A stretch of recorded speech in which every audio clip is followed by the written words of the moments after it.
الحمد للہ وکفا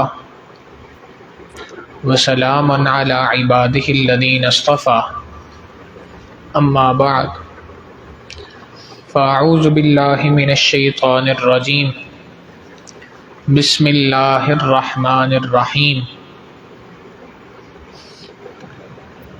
ان عدۃ الشہور عند اللہ 12 شہرا سبحان ربک رب العزت عما یصفون وسلام علی المرسلین والحمد للہ رب العالمین اللہم صلی علی سیدنا محمد وعلی آل سیدنا محمد وبارک وسلم اللہم صلی علی سیدنا محمد وعلی آل سیدنا محمد وبارک وسلم اللہم صلی علی سیدنا محمد وعلی آل سیدنا محمد وبارک وسلم۔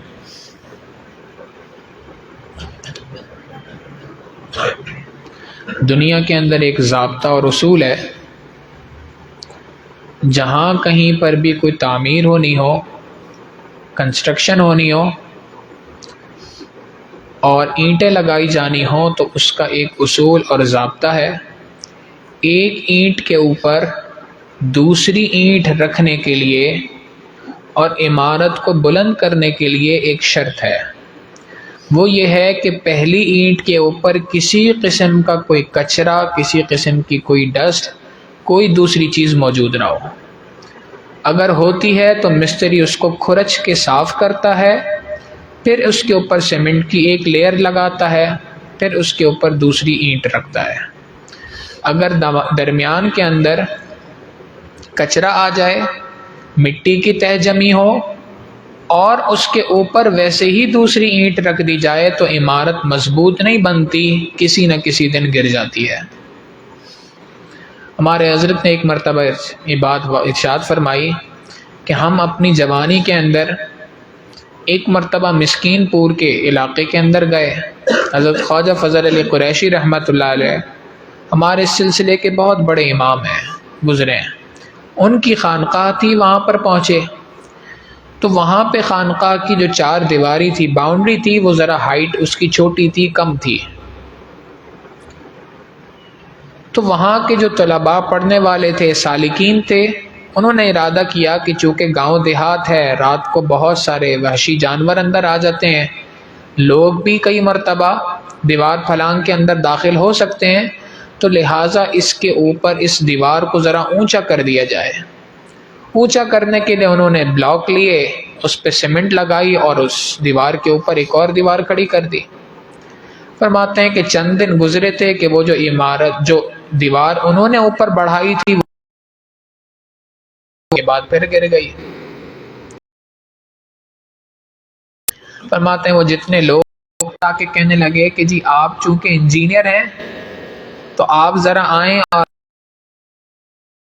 بار بار پیش آ رہے ہیں، دیوار پر دیوار کھڑی نہیں ہو پا رہی۔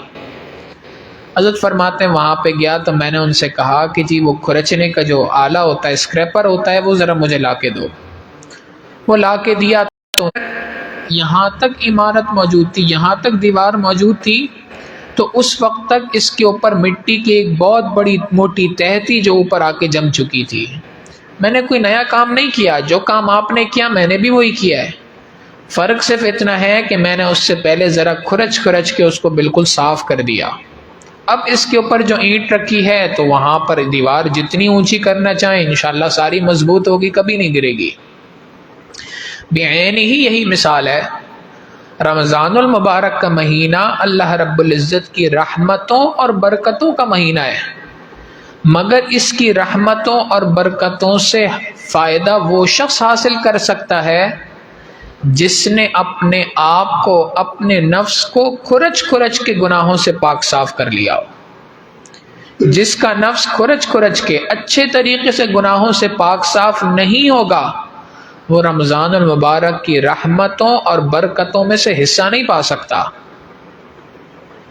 یہی وجہ ہے کہ اللہ رب العزت نے رمضان المبارک سے پہلے شعبان المعظم کا مہینہ عطا کیا۔ علماء نے لکھا شعبان کا مہینہ وہ ہے جس کے اندر انسانوں کے گناہوں کو اللہ تعالیٰ معاف کرتے ہیں، گناہوں سے معاف کرنے کا مہینہ ہے، بندوں کی جانب سے معافی مانگنے کا، پروردگار عالم کی جانب سے معافی دینے کا مہینہ ہے۔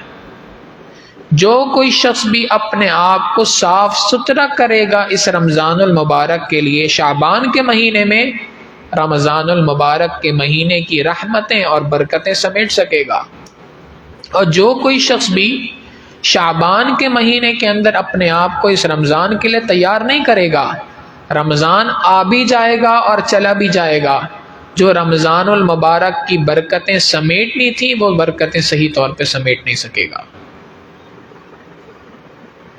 دیکھیں دنیا کا ایک اصول ہے، کوئی بھی شخص برتن لے کے جائے دودھ والے کے پاس، جناب اس کے اندر دودھ ڈال دیں، اگر برتن گندا ہوگا تو کبھی بھی دودھ والا دودھ نہیں ڈالے گا، وہ ہمیشہ یہی کہے گا جناب پہلے جائیے جا کے برتن کو صاف کیجئے، صاف کرنے کے بعد لے کے آئیں تو میں اس میں دودھ ڈالوں گا۔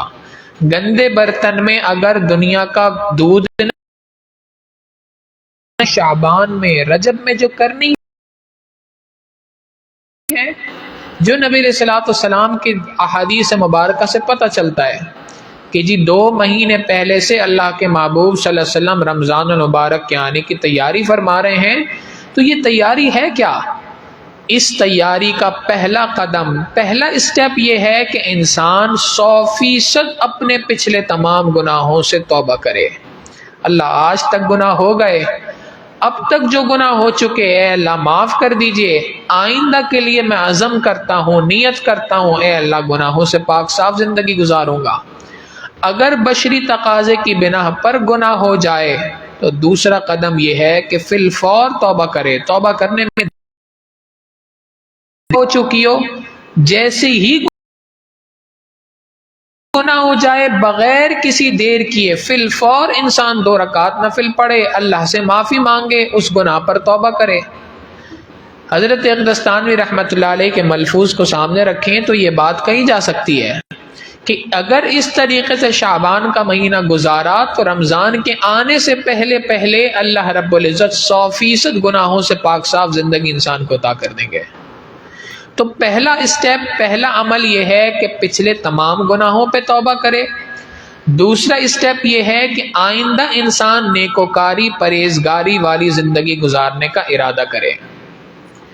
تیسرا اسٹیپ یہ ہے کہ انسان مخلوق خدا کی غمخواری کرے، ان کی خدمت کے اندر لگے، ان کی خدمت کے لیے اپنے آپ کو تیار کرے۔ چونکہ رمضان المبارک کا جو مہینہ ہے، نبی علیہ الصلوۃ والسلام نے ارشاد فرمایا شہر رمضان شہر المواسات، یہ تو غمخواری کا مہینہ ہے، یہ تو دکھ درد تکلیف بانٹنے کا مہینہ ہے۔ اس مہینے کے اندر تو انسان اپنے دوسرے مسلمان بھائیوں کی تکلیفوں کو بانٹتا ہے، اپنے دوسرے مسلمان بھائیوں کی تکلیفوں کو شیئر کرتا ہے، لہٰذا اس رمضان المبارک کے آنے سے پہلے ہی انسان اس غمخواری کے کاموں کو اسٹارٹ کر دے۔ دیکھے کہ میں اپنے بھائیوں کی کیسے مدد کر سکتا ہوں، مالی اعتبار سے مدد کر سکتا ہے، اللہ نے وسعت عطا کی ہے، مالی اعتبار سے دوسروں کی مدد کرے۔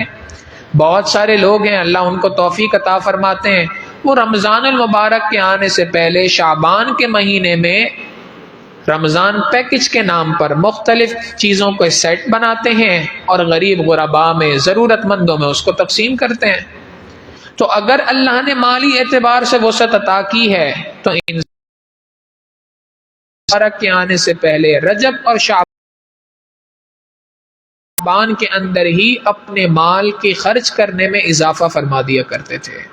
یعنی عام حالات میں اللہ کے محبوب صلی اللہ علیہ وسلم سب سے زیادہ سخی شمار ہوتے تھے، مگر جب رجب کا مہینہ آتا تھا تو نبی علیہ الصلوۃ والسلام کی سخاوت بڑھ جایا کرتی تھی، شعبان کا مہینہ آتا تھا اور بڑھ جایا کرتی تھی، حتیٰ کہ جب رمضان المبارک کا مہینہ آتا تھا حضرت عائشہ صدیقہ رضی اللہ تعالیٰ عنہ فرماتی ہیں اللہ کے محبوب صلی اللہ علیہ وسلم کی سخاوت اتنی زیادہ ہو جاتی تھی جیسا کہ گویا تیز بارش ہو رہی ہو، موسلادھار بارش ہوتی ہے، تیز ہوا چل رہی ہوتی ہے، اسی طریقے سے نبی علیہ الصلوۃ والسلام تیز ہوا کی مانند سخی بن جایا کرتے تھے۔ تو ایک کام یہ ہے کہ انسان کو اگر اللہ نے مالی وسعت عطا، اگر مسلمان بھائی بھی اچھے طریقے سے سہولت سے گزار سکیں اس کے بارے میں تیاری کرے، پلاننگ کرے۔ اور اگر مالی وسعت نہیں ہے تو آخری درجہ یہ ہے کہ انسان کم از کم اپنی بدن کو، اپنے جسم کو اس خدمت کے لیے پیش کرے۔ دوسرے کی مدد کر سکوں میں، مالی اعتبار سے نہیں کر سکتا، جسمانی اعتبار سے کر سکتا ہے، اس کے لیے اپنے آپ کو پیش کرے۔ سینکڑوں مثالیں ہمارے سامنے ہیں۔ سیدنا صدیق اکبر رضی اللہ تعالیٰ عنہ کے دور ہے، عمر فاروق رضی اللہ تعالیٰ عنہ ایک مرتبہ امیر المؤمنین خلیفۃ رسول اللہ سیدنا صدیق اکبر رضی اللہ تعالیٰ عنہ کی خدمت میں حاضر ہوئے۔ دیکھا کہ سامنے ایک رجسٹر پڑا ہوا ہے، کھول کے دیکھا تو اس رجسٹر میں مدینہ کی یتیم اور بیواؤں کے نام لکھے ہوئے تھے، اور ہر نام کے آگے کسی نہ کسی کا نام لکھا تھا جو ان کی خدمت کرنے کی ذمہ داری جس نے اپنے ذمے لے رکھی تھی۔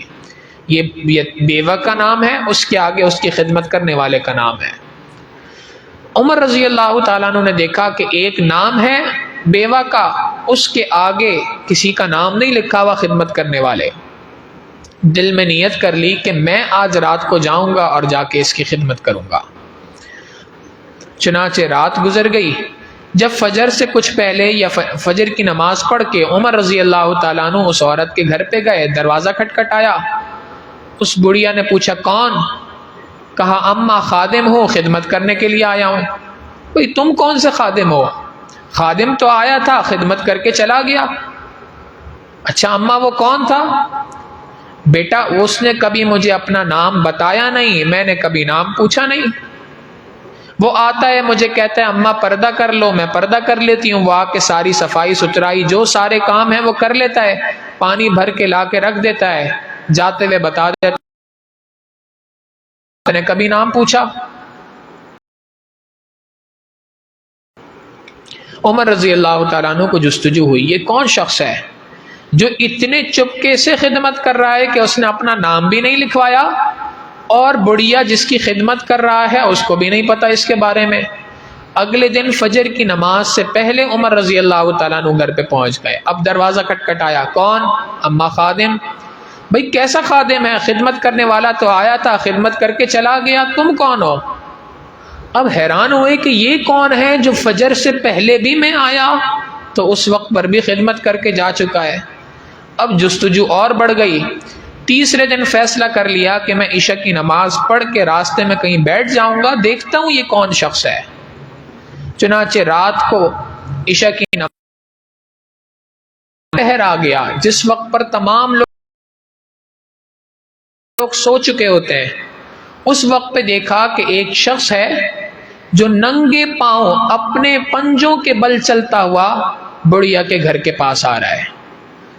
حضرت عمر رضی اللہ تعالیٰ عنہ جھاڑیوں کے پیچھے سے نکلے اور سامنے آئے تو دیکھ کے حیران ہو گئے کہ امیر المؤمنین سیدنا ابو بکر صدیق رضی اللہ تعالیٰ عنہ وہاں پہ تھے۔ امیر المؤمنین آپ؟ فرمایا ہاں۔ آپ اس بڑھیا کی خدمت کرتے ہیں؟ ہاں۔ امیر المؤمنین آپ نے اپنا نام بھی نہیں لکھوایا؟ عمر جس ذات کے لیے کرتا ہوں اس ذات کو میرا نام معلوم ہے۔ امیر المؤمنین آپ کے پاؤں میں جوتے بھی نہیں ہیں؟ فرمایا عمر جوتے اس لیے نہیں ہیں کہ اس وقت پر اگر جوتوں کے چلنے کی آواز آئے گی تو کہیں ایسا نہ ہو کہ اس آواز کو سن کے کوئی عورت، کوئی شخص گھر پہ سو رہا ہو، سوتا ہوا بندہ جاگ جائے۔ اور پنجوں کے بل بھی اسی لیے چل رہا ہوں کہ ایڑی کا ایک وزن ہوتا ہے، وہ پاؤں زمین پہ پڑے گا تو کہیں ایسا نہ ہو کہ اس کی آواز کسی کو آ جائے۔ تو واقعی یہ بات ہے، بیواؤں کی خدمت کرنا، غریبوں کی خدمت کرنا، یتیموں کی خدمت کرنا، مالی اعتبار سے ہو سکے مالی اعتبار سے، جسمانی اعتبار سے ہو سکے جسمانی اعتبار سے، دونوں اعتبار سے ہو سکے دونوں اعتبار سے، مگر غمخواری کے اس سلسلے کو جاری و ساری کرنا، یہ رمضان المبارک کی تیاری کا تیسرا قدم ہے جو ہمارے بڑوں نے، مشائخ نے لکھا۔ اور یہ بات صرف صحابہ کی حد تک نہیں ہے، قریب کے زمانے میں دیکھیں تو شیخ العربی والعجم حضرت سید حسین احمد مدنی رحمۃ اللہ علیہ کے بارے میں آتا ہے کہ حضرت کی جب وفات ہوئی تو حضرت کی وفات کے بعد غسل دینے والے افراد نے غسل دیا تدفین ہو گئی. تدفین کرنے کے بعد جو غسل والے فرد تھے جنہوں نے غسل دی، بھئی کیا سوال ہے؟ ہمیں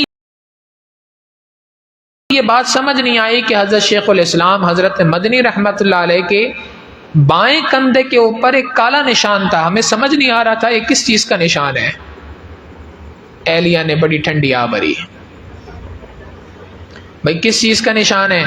کہنے لگے کہ حضرت مدنی رحمت اللہ علیہ کا معمول تھا روزانہ رات کو اپنے دیوبند شہر میں باہر نکلا کرتے تھے، اور باہر نکل کے ڈھونڈتے تھے کون ہیں یتیم، بیوائیں، جو کمزور لوگ ہیں، ان کے گھروں میں مشکیزے پانی کے جو ہوتے تھے وہ دور جا کر کنویں سے بھرا کرتے تھے، اپنے کندھے پر رکھ کے لے کے آیا کرتے تھے اور لا کے ان کے گھروں میں پہنچایا کرتے تھے.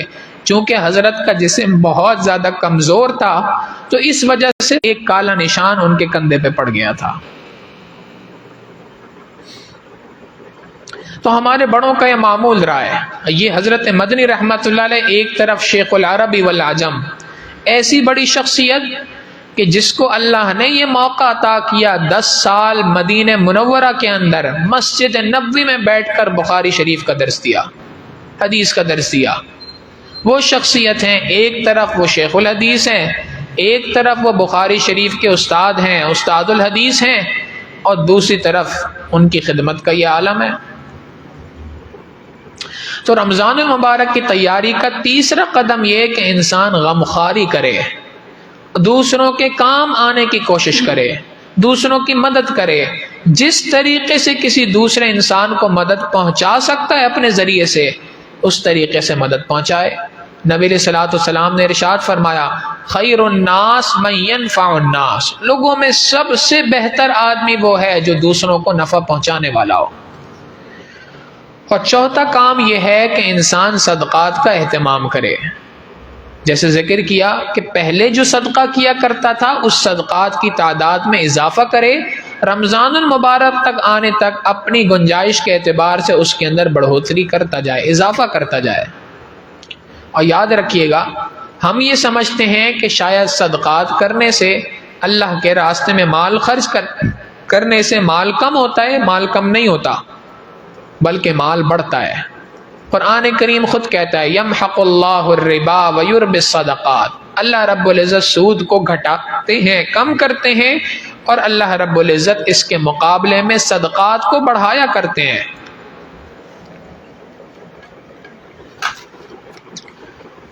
قرآن کریم میں اللہ رب العزت فرماتے ہیں من ذا الذی یقرض اللہ قرضا حسنا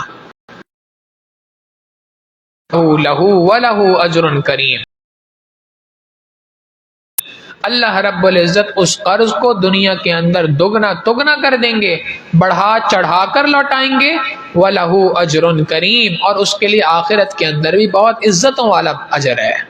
آخرت میں تو اجر ملنا ہی ملنا ہے، دنیا کے اندر بھی اللہ رب العزت ایسے شخص کو اجر عطا فرماتے ہیں.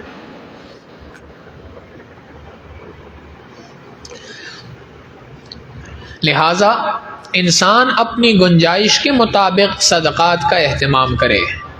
عمومی بات یہ ہے کہ وہ افراد کہ جو لاکھوں میں کماتے ہیں، ہزاروں میں کماتے ہیں، کروڑوں میں کماتے ہیں، وہ تو اللہ کے راستے میں صدقہ کریں، خرچ کریں، سمجھ میں آتا ہے. ایک شخص یہ سوچے کہ جی میں تو بہت تھوڑا کما. انسان اپنی انکم کا، اپنی آمدنی کا کوئی حصہ متعین کرے کہ میں نے اتنا فیصد اللہ کے راستے میں خرچ کرنا ہے، بھلے 1% ہو، 2% ہو، 5% ہو کہ 10% ہو. اب 100 روپے کمائے گا اور اس میں سے 10% نکالنا ہے تو 10 روپے نکالے گا. 1000 روپے کمائے گا تو اس کا 10% 100 روپے ہوں گے. 10,000 روپے کمائے گا تو اس کا 10% 1000 روپے ہوں گے. لاکھ روپے کمائے گا تو اس کا 10% 10,000 روپے ہوں گے. لہٰذا جتنی بھی اس کی مالی وسعت ہوگی اس کے اعتبار سے فیصد متعین ہو جائے گی. لہٰذا کوشش کرے 1% متعین کر دے اور اس فیصد کو رمضان المبارک کے قریب تک آہستہ آہستہ اپنی گنجائش کے مطابق بڑھاتا جائے، یہاں تک کہ رمضان المبارک میں اللہ کے راستے میں سب سے زیادہ مال خرچ کرے. تو چوتھا کام یہ ہے کہ انسان صدقات کا اہتمام کرے. یہ 4 کام تھے جو گزشتہ 2 مجالس میں ذکر ہو چکے تھے. 5واں کام کرنے کا یہ ہے کہ انسان اپنے اوپر عبادات کا بوجھ ڈالے، کثرت تلاوت، کثرت ذکر کا اہتمام کرے۔ دیکھیں ہمارے بڑوں نے رمضان المبارک میں خوب ڈٹ کر اللہ کی عبادت کی ہے۔ چھوٹی سی مثال، امام اعظم ابو حنیفہ رحمۃ اللہ علیہ رمضان المبارک کے مہینے میں 63 قرآن کریم ختم کیا کرتے تھے۔ ایک قرآن کریم صبح کو ختم کرتے تھے، ایک قرآن کریم شام میں ختم کرتے تھے۔ 60 قرآن کریم اس طرح سے مکمل ہو گئے۔ 3 قرآن کریم 10 دنوں کے اعتبار سے، عشرے کے اعتبار سے تراویح میں مکمل کرتے تھے۔ ادھر رمضان کا مہینہ مکمل ہوتا تھا، امام اعظم ابو حنیفہ رحمۃ اللہ علیہ کے 63 قرآن کریم ختم ہو جایا کرتے تھے۔ تو وہ حضرات اتنی عبادت کیا کرتے تھے۔ ہم اگر سوچ لیں کہ ہیں کسی کی ترغیب دلانے کے اوپر، فضائل کو سن کر نیت کر لیتے ہیں لیکن وہ نیت پوری نہیں ہو پاتی۔ کیوں نہیں ہو پاتی؟ بنیادی وجہ ہے، وجہ یہ ہے کہ عبادت اس طرح کرنے کی صلاحیت جسم کے اندر پیدا نہیں ہوئی تھی۔ اس طریقے سے اتنی زیادہ عبادت کرنے کی عادت جسم کو اور روح کو تھی نہیں پہلے سے۔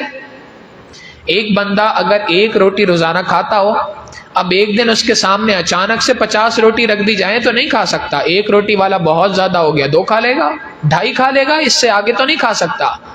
جسمانی اعتبار سے جس طریقے سے غذا کی مثال ہے، روحانی غذا کی بھی یہی مثال ہے۔ لہٰذا اس رمضان المبارک میں اگر تلاوت زیادہ کرنی ہے، اس رمضان المبارک نہیں پڑے گی۔ اگر آج تک قرآن کریم کی تلاوت نہیں کرتے تھے، اب قرآن کریم کی تلاوت شروع کر دیں۔ اگر آج تک آدھا پارہ تلاوت کرتے تھے تو اب 1 پارہ قرآن کریم کی تلاوت شروع کر دیں۔ چند دن کے بعد اس کو 1.5 پارے تک پہنچا دیں، پھر چند دن گزرے 2 پارے تک پہنچا دیں۔ رمضان المبارک کے جیسے جیسے قریب جاتے رہیں، عبادات کی، تلاوت قرآن کریم ہے، ذکر ہے، نوافل ہیں، ان کی تعداد میں آہستہ آہستہ اضافہ ہونا چاہیے۔ اگر اضافہ نہیں کریں گے تو انسان میں کوئی جاپانی بیٹری فٹ نہیں ہے کہ رمضان کا مہینہ آئے گا، یکم رمضان کو اچانک سے وہ شخص جو آج تک تلاوت نہیں کرتا تھا 10 پارے کرنا شروع کر دے گا۔ جس نے آج تک پورے سال تہجد نہیں ادا کی، وہ ایک دم سے تہجد پڑھنے لگ جائے گا صحیح طور پہ، یہ ممکن نہیں ہے۔ لہٰذا رمضان المبارک کے آنے سے پہلے کثرت عبادت کرنا، اپنے اوپر عبادت کا بوجھ ڈالنا، یہ رمضان المبارک کی تیاری کا 5واں قدم ہے۔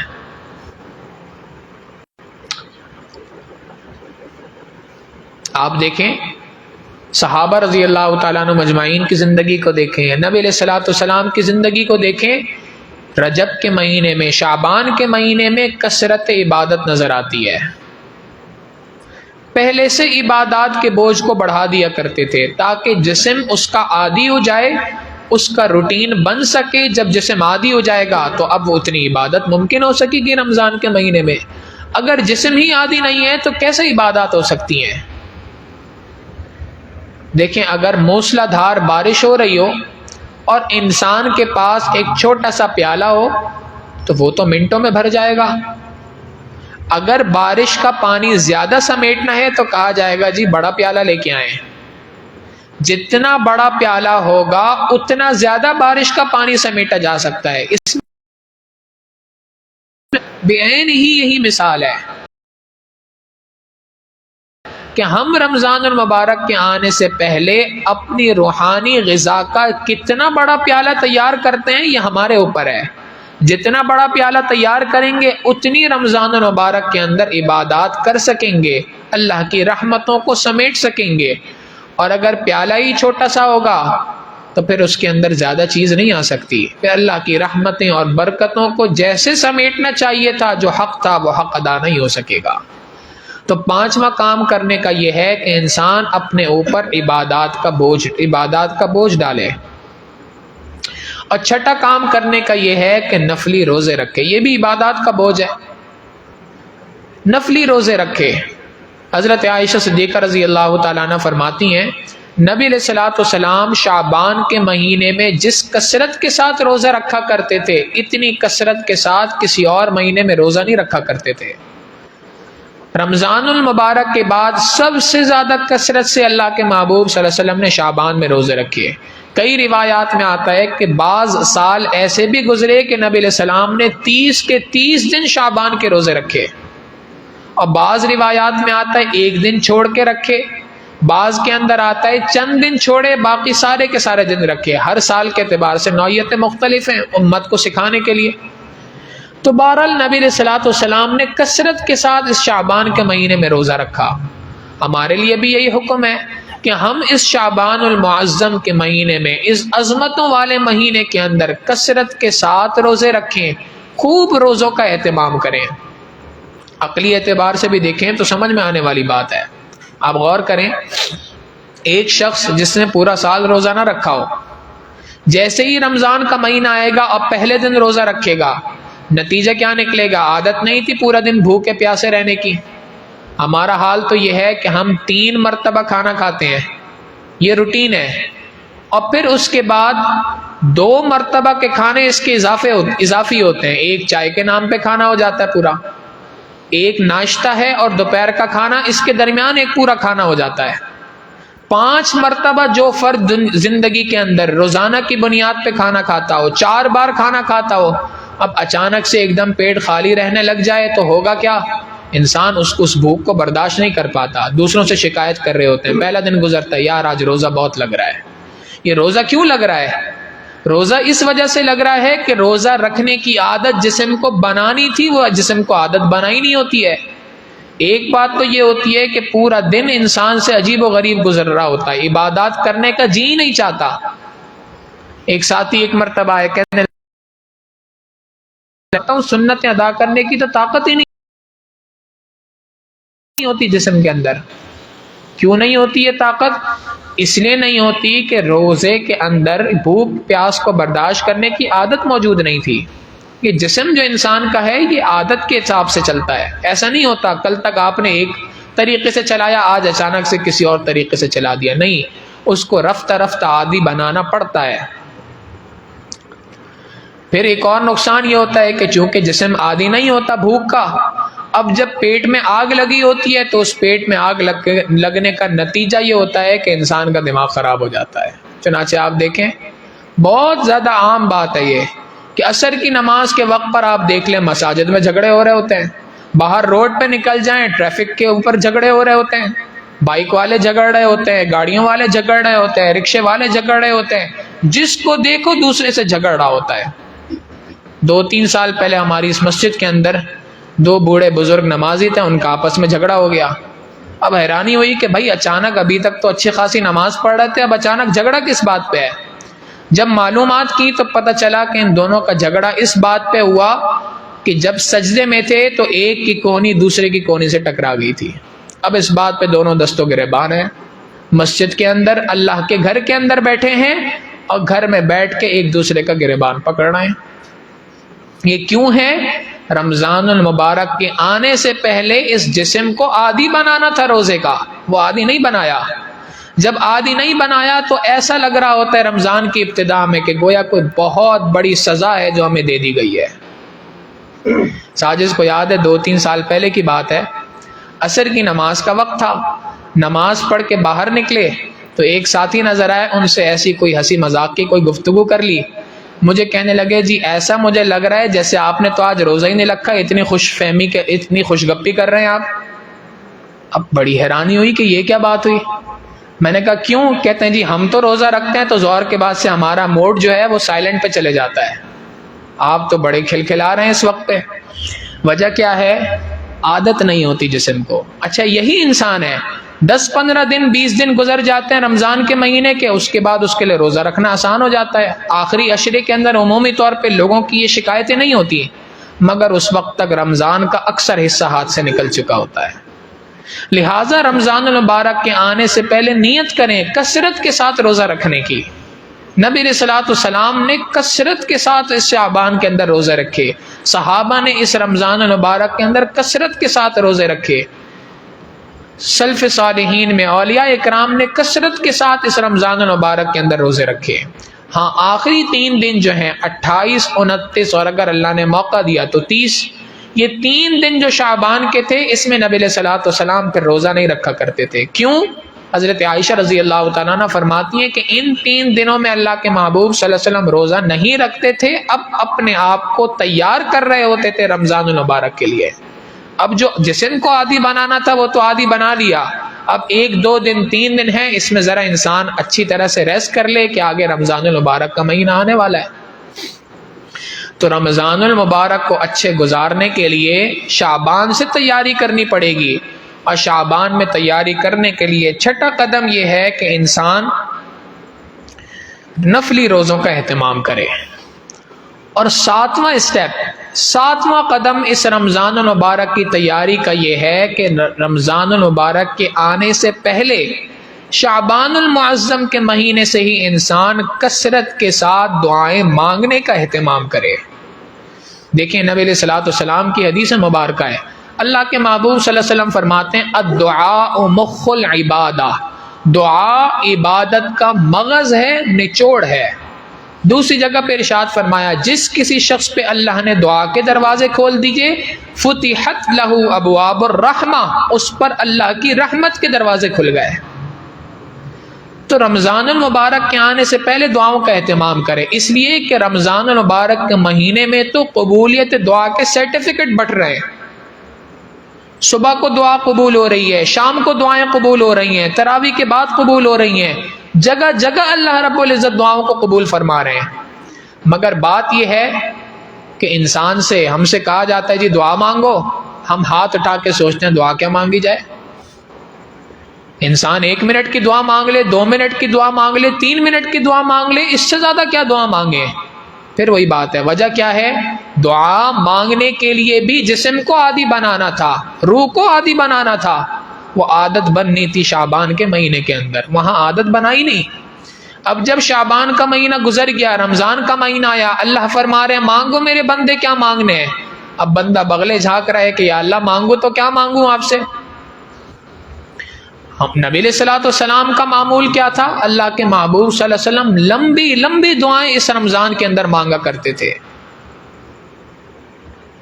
ہم اور آپ ان دعاؤں کا تصور نہیں کر سکتے، اتنی لمبی دعائیں اللہ کے محبوب صلی اللہ علیہ وسلم مانگ رہے ہیں۔ دیکھیں حضرت عائشہ رضی اللہ تعالیٰ عنہ فرماتی ہیں نبی علیہ الصلوۃ والسلام نے 1 مرتبہ رمضان المبارک میں نفل کی نیت باندھی۔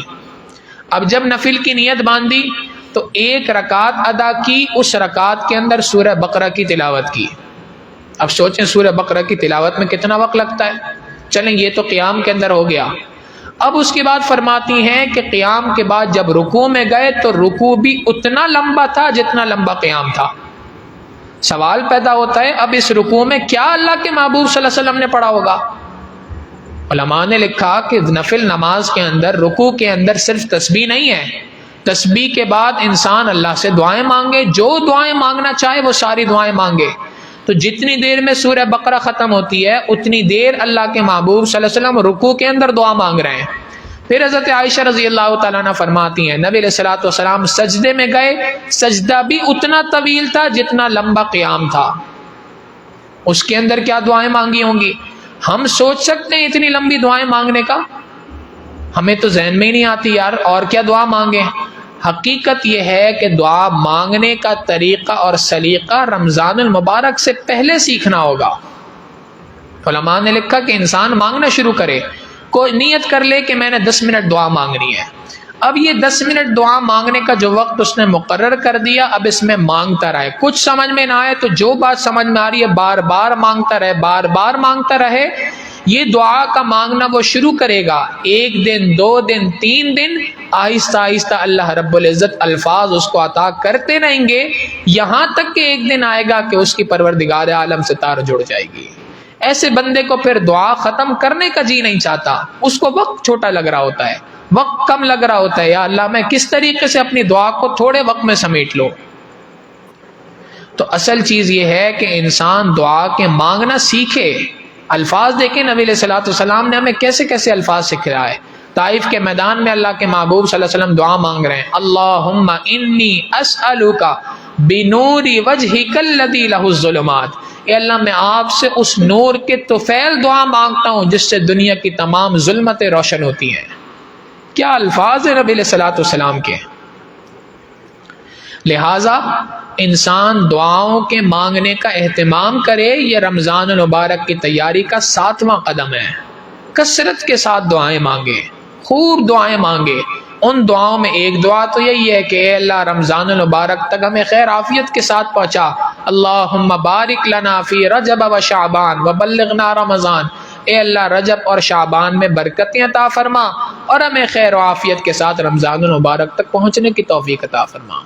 تو یہ 7 کام ہیں جو رمضان المبارک کے آنے سے پہلے شعبان کے اندر کرنا، یہ رمضان المبارک کی تیاری ہے۔ سب سے پہلا کام، انسان 100% پچھلے گناہوں سے توبہ کرے۔ دوسرا کام، آئندہ کے لیے گناہوں سے پاک صاف زندگی گزارنے کا عزم کرے۔ اگر بشری تقاضے پہ گناہ ہو جائے تو فی الفور اللہ کے دربار میں توبہ کرے، دیر نہ کرے۔ تیسرا کام کرنے کا یہ کہ انسان ایمان والوں کی، دیگر مؤمنین کی غمخواری کرے۔